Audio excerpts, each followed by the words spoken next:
ہماری محبت کا امتحان لیتا ہے کہ میرا بندہ مجھ پر کتنا یقین رکھتا ہے کہ میری رضا کے لیے انتظار کر سکے، مجھے راضی کرنے کے لیے صبر کر سکے۔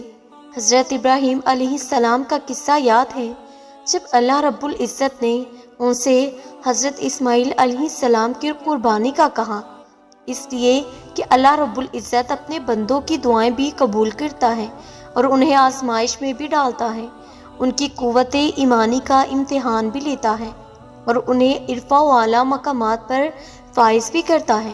حضرت ابراہیم علیہ السلام کی داستان عظیمت بہت دلچسپ اور قابل رشک ہے۔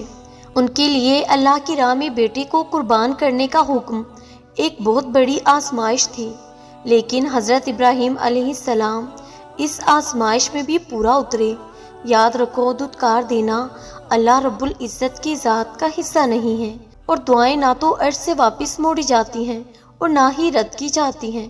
بس پھر اگر کسی دعا کا جواب اب تک نہیں آیا تو تھوڑا صبر رکھو، کیونکہ اس دعا کو اللہ رب العزت نے بہترین وقت کے لیے اپنے پاس سنبھال کر رکھا ہے، اور انشاءاللہ وہ بہترین انداز میں آپ کو وہ سب کچھ عطا فرمائے گا جس کے آپ خواہش مند ہیں۔ بس آپ کا کام ہے سب اس کے حوالے کر کے یقین رکھنا کہ اس ذات باری تعالیٰ کے گھر میں دیر ضرور ہے، مگر وہ اپنے در پر آئی ہوئی صداؤں کو کبھی رد نہیں کرتا۔ وقت طے ہے ہر کام کا، اور جب اس کام کا مقررہ وقت آ جاتا ہے تو پھر وہ گھڑی بھر کی بھی دیر سویر نہیں ہونے دیتا۔ بے شک وہ ہر شے پر قادر ہے۔ تمہارا یقین اور تمہاری دعائیں ہی تمہارے حالات بدلتی ہیں، اور جب اللہ رب العزت تمہیں خود سے رجوع کرنے کی توفیق دے دیتا ہے تب وہ قبولیت کو تمہاری تمام دعاؤں کا مقدر بنا دیتا ہے۔ جب تمہاری ہر کوشش ناکام ہو جاتی ہے تب تمہاری دعائیں ہی تمہیں ان چیزوں تک لے کر جاتی ہیں جن تک پہنچنے کا تم تصور بھی نہیں کر سکتے۔ پھر تمہاری دعائیں کن سے فایا کن تک کا سفر لمحوں میں طے کرتی ہیں۔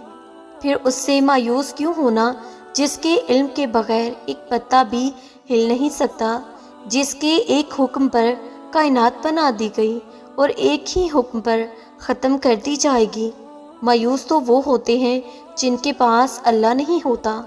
ہمارے پاس تو اللہ رب العزت ہے، یعنی بادشاہوں کا بادشاہ، یعنی تمہارا اور ہمارا آخری اور واحد مددگار رب رحمان، جس کا ایک حکم دکتی ہوئی آگ کو ٹھنڈا کر دیتا ہے، جس کے ایک اشارے پر سمندر خود بخود دو حصوں میں تقسیم ہو کر ہموار راستے کا منظر پیش کرتے ہیں، جس کے ایک کن پر بنجر ریگستان میں میٹھے پانی کے چشمے بہنے لگتے ہیں۔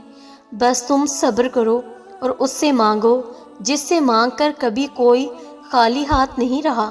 بس ایک اللہ رب العزت ہی تو ہے جو تمہیں سب کچھ دے سکتا ہے، جو تمہارے نصیب کو تمہاری رضا کے مطابق ڈھال سکتا ہے، جو فرش سے عرش تک ایک ہی اشارے پہ سب کچھ بدل سکتا ہے۔ رد کرنا اس کی شان کا حصہ نہیں، اور دعائیں کبھی بھی ادھوری نہیں رہتی، وہ ہر صورت قبول ہوتی ہیں، کبھی یقین کی صورت میں، کبھی کن کی صورت میں، کبھی بہتری کی صورت میں بات کے لیے ٹھہرا دی جاتی ہیں۔ ایسا کبھی نہیں ہو سکتا کہ تم اپنا ٹوٹا ہوا وجود لے کر اللہ رب العزت کے سامنے جاؤ اور وہ تم سے منہ پھیر لے۔ ایسا ہو ہی نہیں سکتا کہ تم سجدے میں گر جاؤ اور اللہ رب العزت تمہیں تھامے نہ۔ ایسا کبھی نہیں ہو سکتا تم ساری رات تڑپ کر گزار دو اور اللہ رب العزت کو خبر نہ ہو۔ ایسا کبھی نہیں ہو سکتا کہ اللہ رب العزت تم سے کچھ لے اور بدلے میں اس سے بہتر سے نہ نوازے۔ ایسا کبھی نہیں ہو سکتا کہ تم دل کے لاکھ سسکنے کے باوجود اس کی رضا کے لیے کچھ چھوڑ دو اور وہ اسے تمہارے حق میں بہتر نہ بنائے۔ جو کچھ بھی اللہ کی راہ میں صرف کرو گے وہ تمہیں پورا پورا دیا جائے گا اور تمہارا حق کبھی نہ مارا جائے گا۔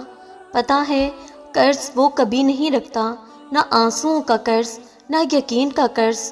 تم جو اسے دیتے ہو وہ اسے تمہیں دوگنا کر کے واپس عطا کرتا ہے۔ تم ایک قطرے کے لیے آنسو بہاتے ہو، وہ تمہارے لیے 7 سمندر لکھ دیتا ہے۔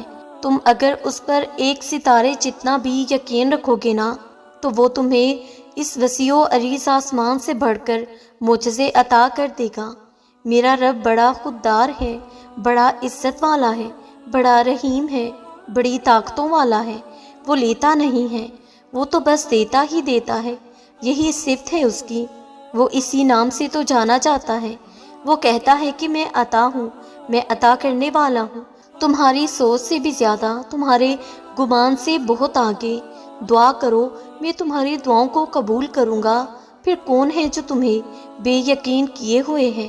جب دینے والا کہہ رہا ہے کہ مانگو مجھ سے، میں دوں گا، تو پھر تم مانگتے کیوں نہیں؟